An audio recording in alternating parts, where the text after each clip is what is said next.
بسم اللہ الرحمن الرحیم الصلاۃ والسلام علیک یا رسول اللہ، الصلاۃ والسلام علیک یا نبی اللہ، الصلاۃ والسلام علیک یا حبیب اللہ وعلی آلک و اصحابک یا نور اللہ صلی اللہ تعالی علیہ وسلم۔ آج ہم آپ کے سامنے نحوی صرفی اجرا کیسے کریں، آج اس کا جو ہے دوسرا ہم سلسلہ شروع کر رہے ہیں۔ اب تک ہم نے آپ کے سامنے جو ہے فعل امر تک کا بیان کیا تھا آپ کے سامنے۔ آج ہم اسم سے شروع کر رہے ہیں، اسم کا بیان، اسم کا اجرا۔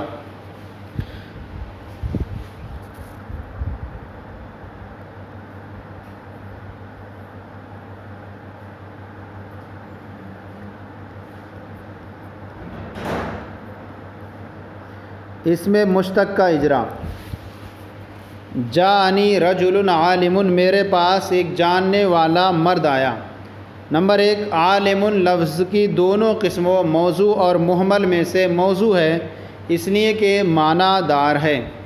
نمبر 2، موضوع لفظ موضوع کی دونوں قسموں مفرد اور مرکب میں سے مفرد ہے، اس لیے کہ یہ اکیلا ہے اور ایک معنی پر دلالت کرتا ہے۔ مفرد کا دوسرا نام کلمہ ہے۔ نمبر 3، کلمے کی تینوں قسموں اسم، فعل اور حرف میں سے اسم ہے، اس لیے کہ اس کے معنی دوسرے کلمہ کے ملائے بغیر معلوم ہو رہے ہیں، اور اصل وضع کے اعتبار سے تینوں زمانوں ماضی، حال اور مستقبل میں سے کوئی زمانہ اس میں نہیں پایا جا رہا ہے۔ نمبر 4، اسم کی تینوں قسموں مصدر، مشتق اور جامد میں سے اسم مشتق ہے، اس لیے کہ یہ مصدر العلم سے نکلا ہے۔ نمبر 5، اسم مشتق کی 6 قسموں اسم فاعل، اسم مفعول، اسم ظرف، اسم اعلیٰ، اسم تفضیل اور صفت مشبہ میں سے اسم فاعل ہے، اس لیے کہ یہ مصدر معروف سے نکلا ہے، یہ مصدر معروف سے نکلا ہے اور ایسی ذات پر دلالت کرتا ہے جس میں معنی مصدری بطور حدوث یعنی تینوں زمانوں میں سے زمانے مستقبل میں قائم ہیں۔ یہ واحد مذکر کا صیغہ ہے، اس کے معنی ہے جاننے والا ایک مرد۔ نمبر 6، حروف اصلی کی تعداد کے اعتبار سے اسم کی تینوں قسموں ثلاثی، رباعی اور خماسی میں سے اسم مشتق ثلاثی ہے، اس لیے کہ اس میں تینوں حروف اصلی ہیں۔ نمبر 7، اسم مشتق ثلاثی کی دونوں قسموں ثلاثی مجرد اور ثلاثی مزید فی میں سے اسم مشتق ثلاثی مجرد ہے، اس لیے کہ اس کی ماضی عالمہ میں 3 حروف اصلی کے علاوہ کوئی زائد حرف نہیں ہے۔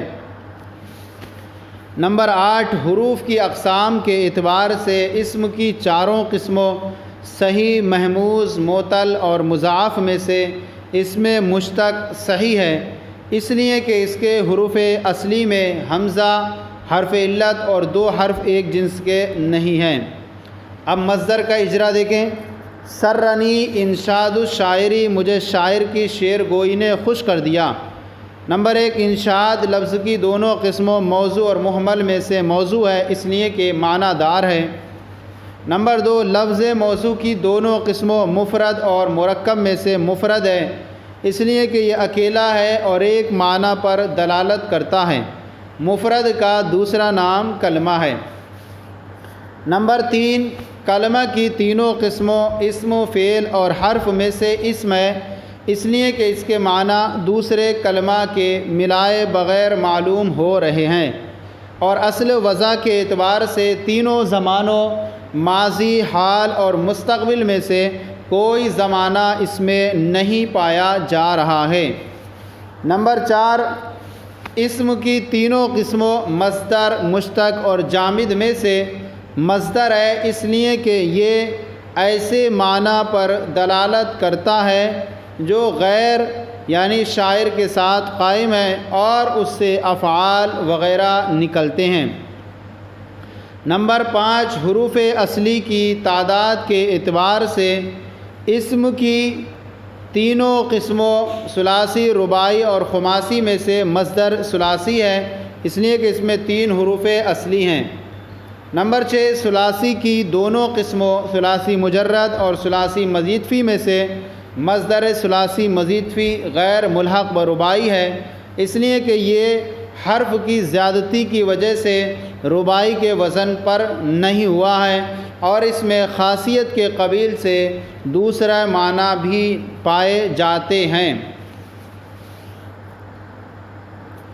نمبر 7، مصدر ثلاثی مزید فی غیر ملحق بربائی کی دونوں قسموں ثلاثی مزید فی غیر ملحق بربائی با حمزہ وصل اور ثلاثی مزید فی غیر ملحق بربائی بے حمزہ وصل میں سے مصدر ثلاثی مزید فی غیر ملحق بربائی بے حمزہ وصل ہے، اس لیے کہ اس کے شروع میں حمزہ وصل نہیں ہے۔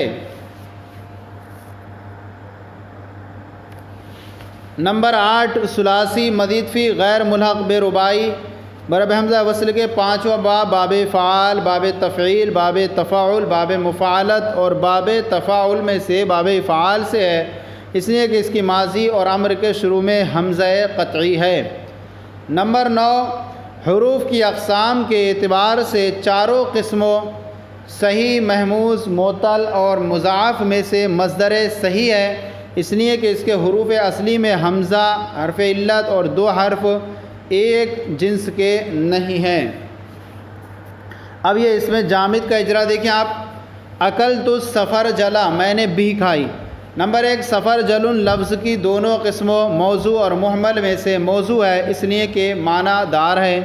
نمبر 2، لفظ موضوع کی دونوں قسموں مفرد اور مرکب میں سے مفرد ہے، اس لیے کہ یہ اکیلا ہے اور ایک معنی پر دلالت کرتا ہے۔ مفرد کا دوسرا نام کلمہ ہے۔ نمبر 3، کلمے کی تینوں قسموں اسم، فعل اور حرف میں سے اسم ہے، اس لیے کہ اس کے معنی دوسرے کلمے کے ملائے بغیر معلوم ہو رہے ہیں، اور اصل وضع کے اعتبار سے تینوں زمانوں ماضی، حال اور مستقبل میں سے کوئی زمانہ اس میں نہیں پایا جا رہا ہے۔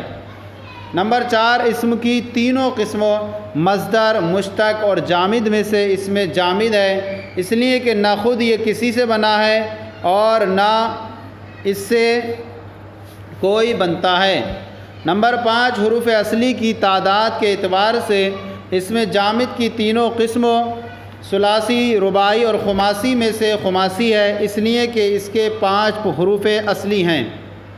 نمبر 6، خماسی کی دونوں قسموں خماسی مجرد اور خماسی مزید فی میں سے خماسی مجرد ہے، اس لیے کہ اس میں 5 حروف اصلی کے علاوہ کوئی زائد حرف نہیں ہے۔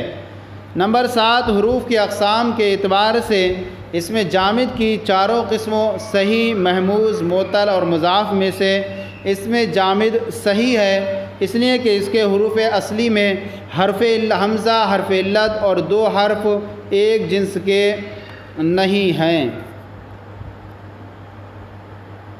اب یہاں سے اجرا کا کل سے دوسرا طریقہ آپ کے سامنے پیش کریں گے۔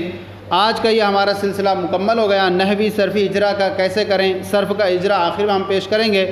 آپ کو یہ ہمارا سلسلہ کیسا لگا ضرور کامنٹ باکس میں لکھ کر ارسال کریں، اگر کوئی کمی ہو تو اصلاح فرمائیں۔ ہمارے چینل مفتی گلریز مصباحی درس نظامی کو سبسکرائب کریں، دوسروں کو بھی شیئر کریں تاکہ دوسرے بھی آپ کے ساتھ ثواب میں شریک ہو جائیں۔ جزاکم اللہ خیرہ، اللہ آپ کی علم میں برکت عطا فرمائے۔